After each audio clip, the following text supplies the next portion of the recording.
وہ ایسی دھماکہ خیز اطلاع تھی کہ سعدیہ اور فاروق احمد چند لمحوں تک سکتے میں رہ گئے۔ پھر انہوں نے ایک دوسرے کو بے یقینی سے دیکھا۔ سعدیہ نے چھوٹے لفافے کو اٹھا کر کہا، اس میں بھی کچھ ہے۔ اس نے لفافے کو چاک کیا، اس میں سے ایک تہہ کیا ہوا کاغذ نکالا۔ وہ کاغذ کو کھول کر بولی، یہ کسی نے خط لکھا ہے، بیٹی پڑھ کر سناؤ۔ وہ پڑھنے لگی۔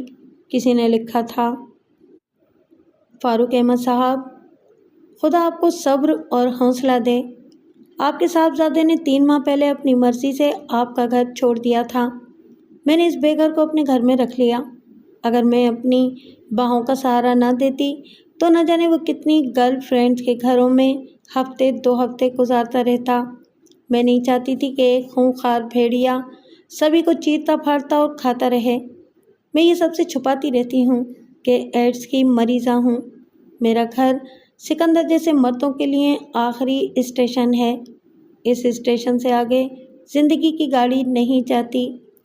میڈیکل رپورٹس پڑھیں گے تو میری باتوں کی تصدیق ہو جائے گی۔ اسپتال کے ڈاکٹروں سے مل کر مزید تصدیق کر سکتے ہیں۔ اس کے بعد سکندر کو ایسا گناہگار تسلیم کر لیں جسے کوئی عدالت سزا دے یا نہ دے، قدرت ضرور دیتی ہے۔ جب وہ پہلی بار میرے پاس آیا تو اس کے 5 دنوں بعد اس نے بتایا کہ وہ باپ بننے والا ہے۔ آپ ایک باپ کی حیثیت سے بد نصیب اور ایک دادا کی حیثیت سے خوش نصیب کہلانے والے ہیں۔ آپ سے ایک سوال ہے، آپ خوش نصیب کہلانا پسند کریں گے یا مریض بیٹے کو گھر بلا کر پیدا ہونے والے پوتا پوتی کی زندگی کو خطرے سے دوچار کریں گے، کیونکہ یہ مرض ایک سے دوسرے کو لگتا ہے۔ اس کی لعنتی بیماری سے آپ پوتے پوتی کو کب تک بچاتے رہیں گے؟ کیا آپ اپنی بہو کو اجازت دیں گے کہ وہ اس کے ساتھ زندگی گزارے؟ سعدیہ وہ خط پڑھتی جا رہی تھی۔ اس کا سر چکراتا جا رہا تھا۔ دماغ چیخ چیخ کر کہہ رہا تھا کہ وہ خط روزینہ نے لکھا ہے۔ کالج چھوڑنے کے بعد اس نے پھر کبھی روزینہ کی کوئی تحریر نہیں دیکھی تھی، اس لیے اس کی خوش خطی کو بھول گئی تھی۔ لیکن وہ خط کہہ رہا تھا کہ لکھنے والی سعدیہ کی بہتری چاہتی ہے، اسی لیے سکندر کو اس قابل رہنے نہیں دیا کہ وہ اس پر سوکن لائے اور اس کے ذریعے ایڈز کی مریض نسل پیدا کرے۔ اب سکندر اپنی وفادار بیوی کو طلاق دینے کی دھمکی کیا دیتا؟ اس مرض نے سکندر کو جیسے طلاق شدہ بنا کر اسے سعدیہ اور ہونے والے بچے سے دور رہنے پر مجبور کر دیا تھا۔ سعدیہ نے سینٹر ٹیبل پر رکھے ہوئے ٹیلی فون کو اٹھا کر اپنے قریب کیا، پھر اسپیکر آن کر کے نمبر پنچ کرنے لگی۔ فاروق احمد نے پوچھا، کہاں فون کر رہی ہو؟ میں چاہتی ہوں کہ ہونے والی گفتگو آپ بھی سنیں۔ دوسری طرف سے روزینہ کی آواز سنائی دی، ہیلو، کون ہے؟ میں بول رہی ہوں۔ اوہ سعدیہ، خیریت سے ہو؟ تم میری خیریت مجھ سے زیادہ سمجھتی ہو۔ میڈیکل رپورٹس اور تمہارا خط میرے سامنے ہیں۔ میں نے یہ مناسب سمجھا کہ اپنے گھریلو فون کے ذریعے تم سے رابطہ کروں اور اس کا وائڈ اسپیکر آن رکھوں تاکہ میرے فادر ان لا یعنی سکندر کے ڈیڈی ہماری گفتگو سنتے رہیں۔ پھر تو میں بھی یہی کرتی ہوں، تم فون بند کرو، میں بھی گھریلو فون کا وائڈ اسپیکر آن کر کے ابھی تم سے رابطہ کرتی ہوں۔ سکندر میرے پاس بیٹھا ہوا ہے۔ سعدیہ نے ریسیور رکھ دیا۔ فاروق احمد نے حیرانی سے پوچھا، تم نے کیسے سمجھ لیا کہ اسی عورت نے یہ خط اور میڈیکل رپورٹ بھیجی ہیں اور سکندر اس عورت کے ساتھ ہوگا؟ میں نہیں جانتی تھی کہ سکندر روزینہ کے اپارٹمنٹ میں ہوں گے۔ میں نے صرف اس خط سے یقینی طور پر اندازہ لگایا کہ جس عورت نے یہ خط لکھا ہے وہ مجھ سے صرف ہمدردی نہیں کر رہی ہے بلکہ عملی طور پر اپنی سچی محبت کا ثبوت دے رہی ہے، مجھے ڈوبنے سے بچا رہی ہے۔ یہ تمہیں اتنی شدت سے چاہنے والی کون ہے؟ اس کا نام روزینہ ہے، میرے ساتھ 2 برس تک کالج میں پڑھتی رہی تھی، دل کی بہت اچھی ہے، ہماری طرح تعمیری خیالات کی حامل ہے۔ یہ اس کی بدقسمتی ہے کہ اسے دادا ابو اور آپ جیسے بزرگوں کی رہنمائی نہیں ملی، وہ گمراہی کے راستوں پر چل پڑی۔ آپ نے ایک بار فرمایا تھا، ضروری نہیں ہے کہ جو اوپر سے برے ہوں وہ اندر سے اچھے نہ ہوں۔ اندر سے روزینہ کی روح نیک اعمال کے لیے بھٹکتی رہتی ہے۔ اس بھٹکنے والی نے مجھ سے نیکی کرتے وقت یہ نہیں سوچا کہ مجھ سہاگن کے سسرال والوں سے دشمنی بھی کر رہی ہے۔ فون کی گھنٹی بجنے لگی۔ اس نے اسپیکر کے بٹن کو آف کیا، پھر کہا، ہیلو، میں بول رہی ہوں۔ سعدیہ۔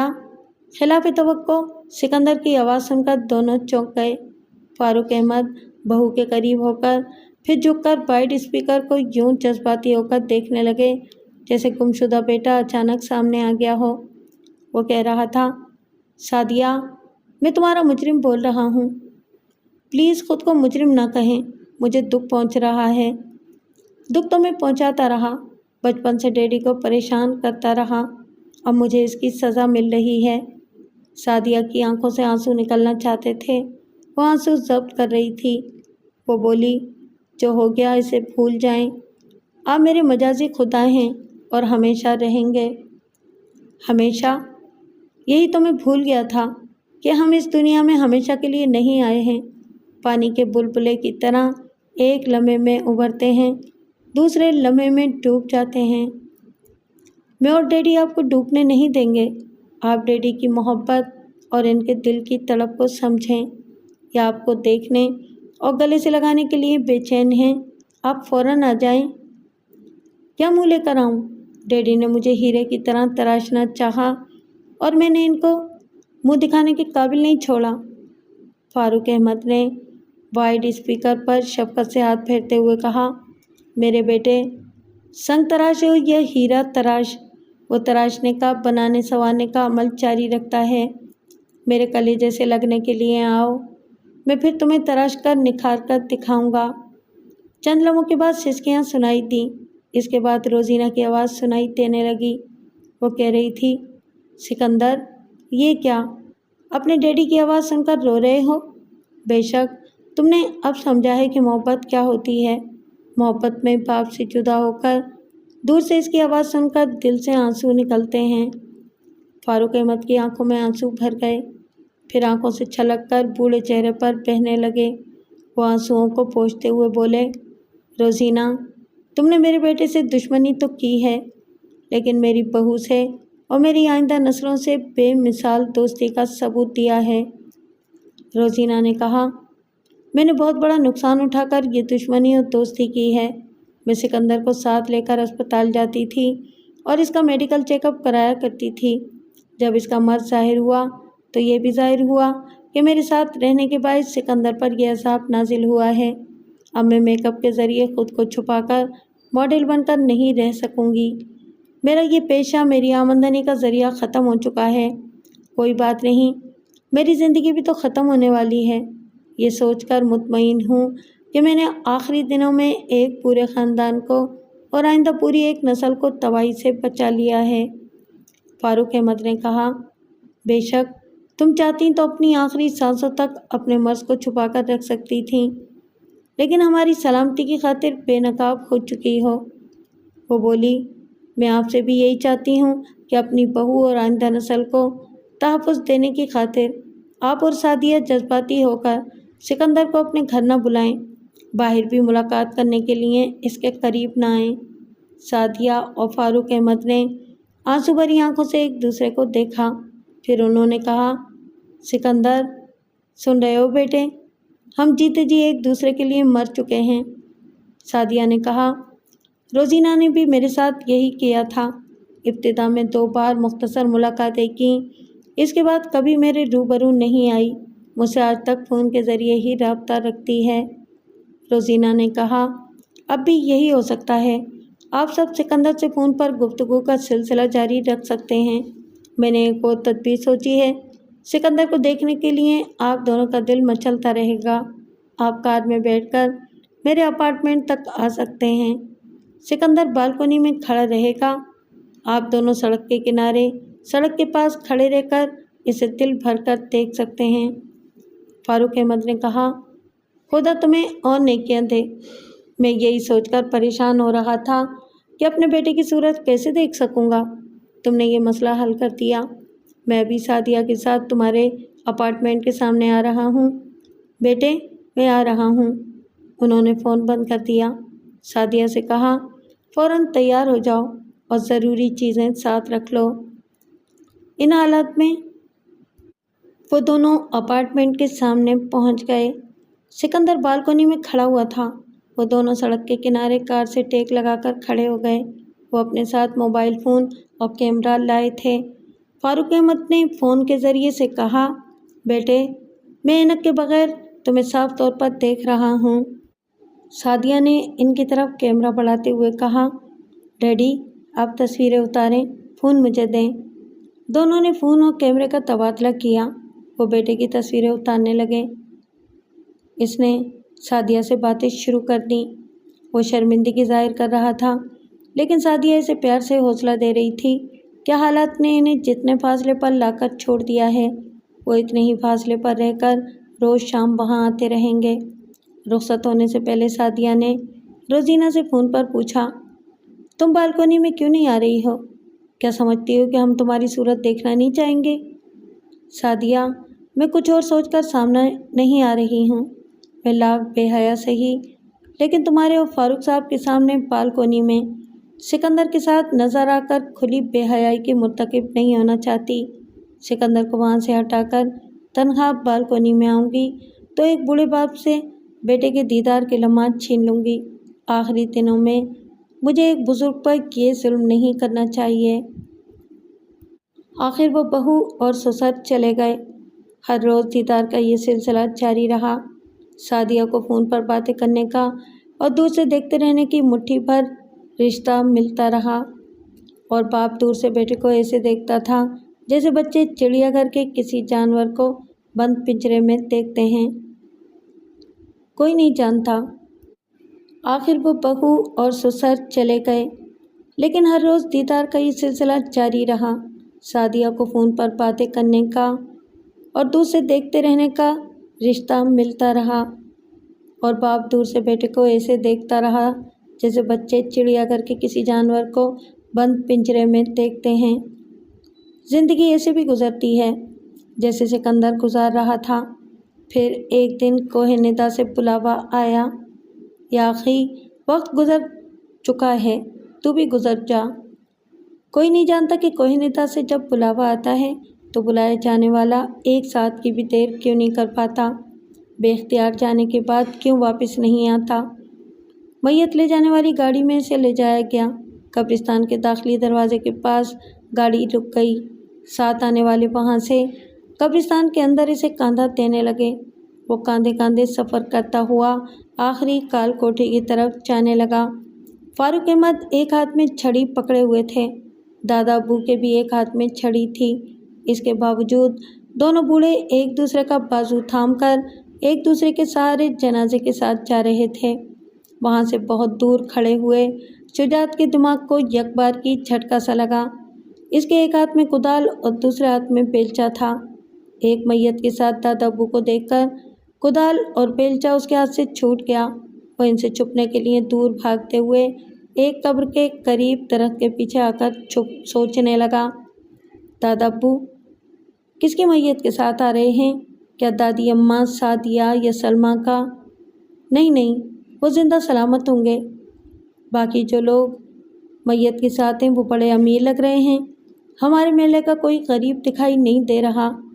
تو پھر یہ کس کی ہے؟ وہ یہ نہیں جان سکتا تھا کہ اس نے ایک سالے کی حیثیت سے آج اپنے بہنوئی کی قبر کھودی ہے۔ وہ دادا ابو کا سامنا کرنا نہیں چاہتا تھا۔